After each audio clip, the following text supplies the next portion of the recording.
na qual solicito ao senhor segundo secretário que faça a chamada dos senhores vereadores.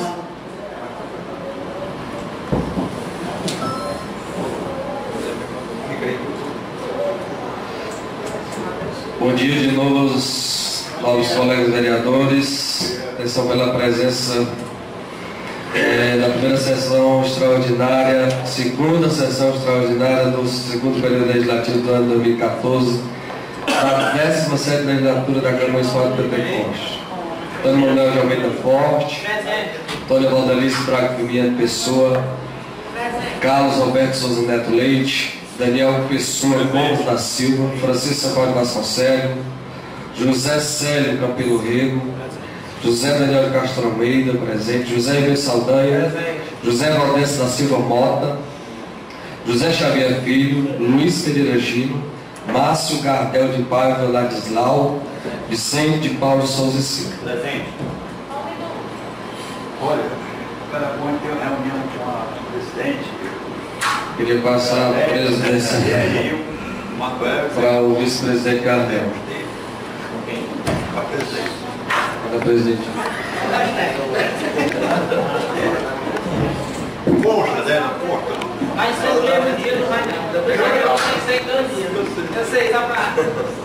Viu, comadre? A gente tá querendo essa reunião com o seu amigo, o Zeca Mora, o Manuel Forte e o Zezinho Xavier. A bancada rural. A bancada rural. É, a bancada rural, é a bancada rural. Reunião do senhor, a sessão hoje é extraordinária somente para o orçamento. Gostaria de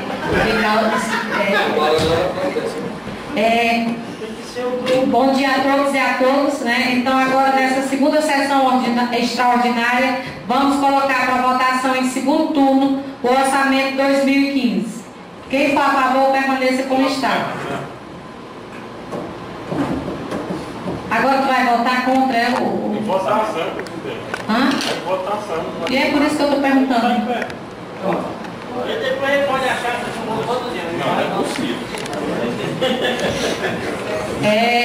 4 votos contra e o restante favorável. Agora vamos às emendas. Primeiro a emenda aditiva. Da mesma forma foi feita da primeira vez, que fica garantindo o estudo e consequente aplicação de recursos financeiros com vista ao reajuste salarial do servidor público de Pentecoste. Quem for a favor permaneça como está. Declara aprovado por unanimidade. Projeto de emenda modificativa 1 de 2014, que altera o projeto de lei número 18 de 2014 da Ordem dos Providências. Quem for a favor permaneça como está.